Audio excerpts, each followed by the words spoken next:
Hello, Horror Stories. I want to share with you a paranormal experience I had several years ago. I hope the audience enjoys it and you can share it on your channel. My name is Brad. I am from Montana and I am a truck driver, a job to which I have dedicated half my life. I have forged very close friendships with many of my colleagues, to the point of considering us a big family.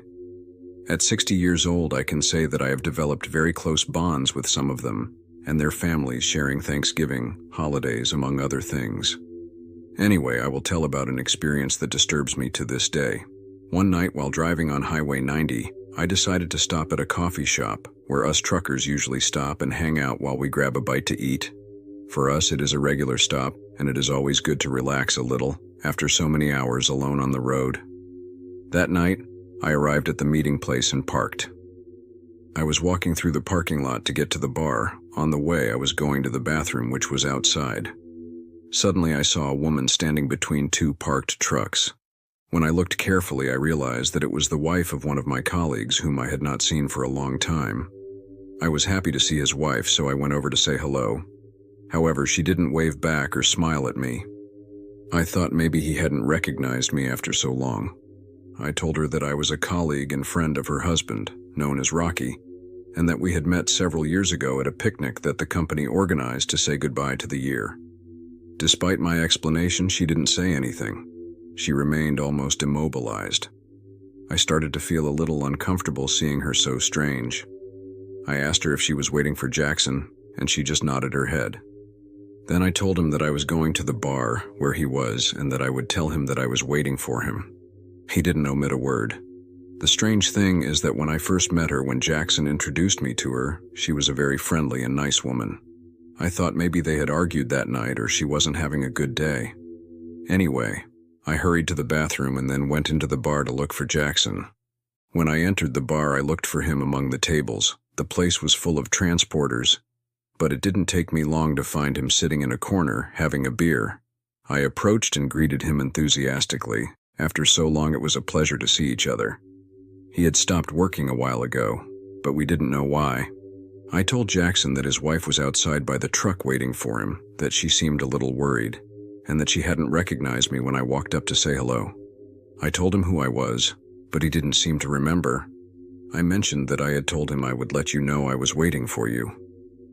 His smile completely disappeared from his face, his eyes filled with tears, and he told me, "It can't be. Give me a minute." He took out his cell phone with trembling hands, and seeing him like that, I started to get scared.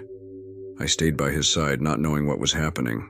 He made a call, and when they answered, he started crying, kneeling on the floor, repeating, "No," over and over again with a broken voice.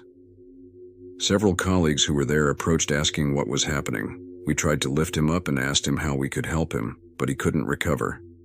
All of us who were there exchanged confused looks. One of my companions brought him a glass of water. Finally, Jackson took a deep breath and told us that his wife had terminal cancer, which had metastasized throughout her body, and that he had just been told she had died.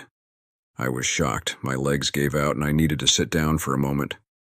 At that moment, I couldn't hug him or say anything. Everyone present surrounded him, comforting him, but no one had seen his wife outside waiting for him in his truck just a few minutes before. At that moment, Jackson regained his strength and approached me, asking where I had seen his wife, begging me to tell him. I felt overwhelmed by the situation while my companions looked on, also bewildered. I hesitated before answering her, stammering that I had seen her outside by her truck, though I hinted that I might have been wrong, wanting to spare her any further pain. However, we both knew at that moment that it was his wife.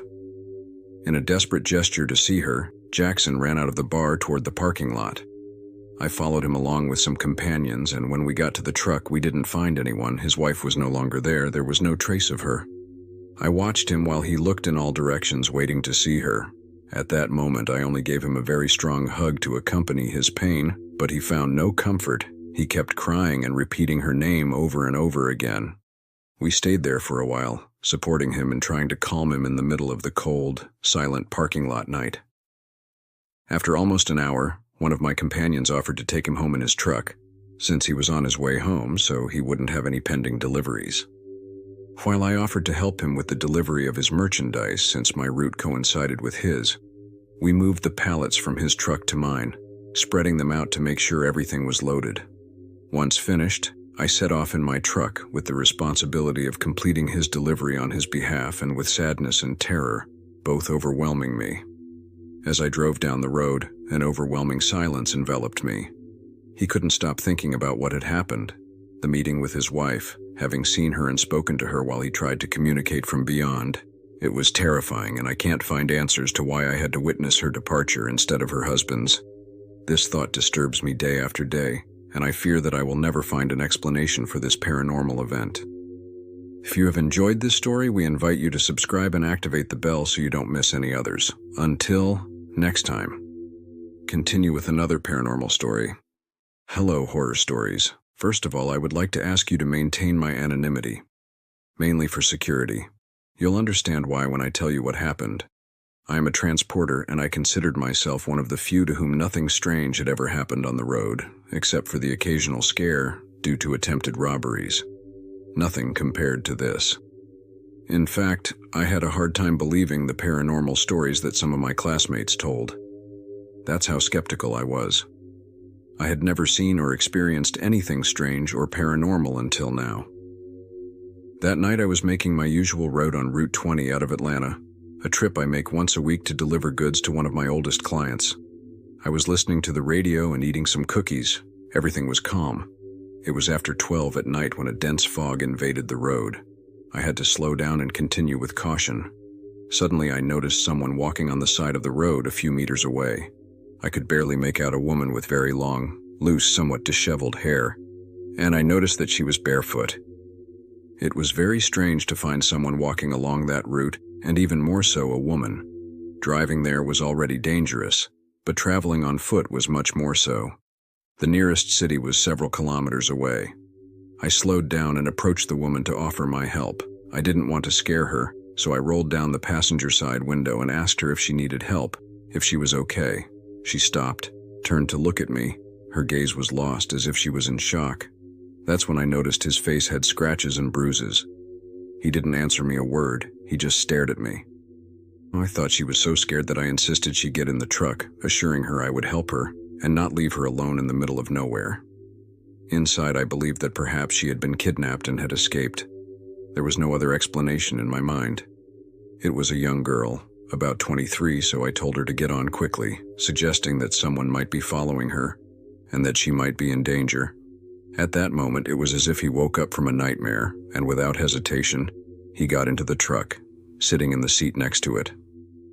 I wanted to know more about her so I could contact her family, and I even tried to call the police, but there was a stretch of road without a sign in the middle of the bush, so I thought I would go to the next town and ask for a police station or a hospital. I asked her on several occasions what her name was, where she lived, or if she had a registered phone number to call someone, but she seemed shocked and I didn't want to pressure her. She just turned to look at me, as if she wanted to tell me something with her expression, but she didn't speak. I didn't know what else to do for her, so I spoke over the truck's speaker to see if a colleague could help me with the girl and advise me what to do. The only one who responded to me was a colleague who was also on the same route. The first thing he told me was to make sure no one was following us, to which I replied that I was completely sure, since I had been constantly looking in the rearview mirror. I asked him to please call the police, but he said, "Brother, I don't have a signal here either." During the entire journey, the girl did not say a word. She was curled up in the seat, looking forward as if she were staring at a point. I offered him some water and some cookies I had, but he didn't want to accept them either. Before reaching the next town, he opened the door of the truck without saying a word. I slowed down and asked him to close it, assuring him that we would be there soon. However, I noticed that his intention was to jump, which could cause a lot of damage. My reaction at that moment was to brake suddenly. He got out and ran towards the mountain. I went down quickly, but I couldn't follow her. She had disappeared without knowing in which direction she was running. It was all mountains and it was extremely dark. At that moment, I couldn't believe what was happening to me. I had found her and lost her in just a few minutes. The only thing I could think of was to honk for over 30 minutes, hoping he would change his mind and come back. I called her repeatedly, despite not knowing her name, but there was no sign of her. Finally, I had no choice but to leave. I hurried to the next town and notified the police. When I arrived and began to ask some questions to a man who was walking, he told me that the nearest police station was about 30 kilometers away, since it was a town of barely 300 inhabitants. I asked for the sheriff's phone number, but no one answered my calls. Desperate, I got into the truck and continued my route. Halfway there, I finally got a signal and called 911 to report that I had seen a girl in the middle of the road and that she had run away from me. However, I made the call anonymously for fear of being involved and being considered a suspect. I detailed exactly the kilometer where I had seen her, praying that they would find her. Days later, while browsing social media, I saw that the woman's search bulletin had been shared. All the characteristics matched, and there was his photo. The publication had been uploaded 3 days ago, coinciding with the day I had seen it. Without thinking further, I contacted her mother, calling the phone number she had left in the publication of her daughter's search report.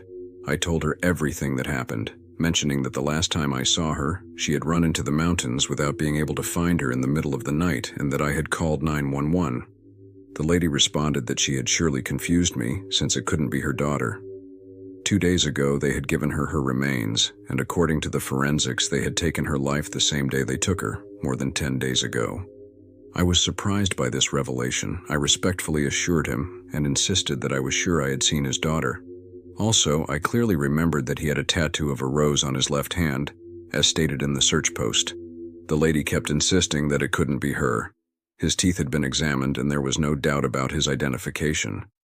He appreciated my call, but reaffirmed that the person he had seen was not Annie, his daughter. I hung up the call feeling nervous and disturbed. My wife, who had been attentive to the conversation, believed in me. He speculated that perhaps the girl's soul had not found peace, that she could have unfinished business and continue wandering through a world to which she no longer belonged. I couldn't hold back the tears. How was it possible that she had gotten into my truck when she was already dead? I couldn't understand how this could be happening to me. Every year, I light a candle on the date of his death, praying for his rest in peace. To this day, I have a hard time believing that I experienced a paranormal event. It has been traumatic for me, and since then I have avoided passing through that route at night, looking for other alternatives to reach my destination. This event reminds me that we are all subject to inexplicable events from beyond. If you have enjoyed this story, we invite you to subscribe and activate the bell so you don't miss any others. Until next time.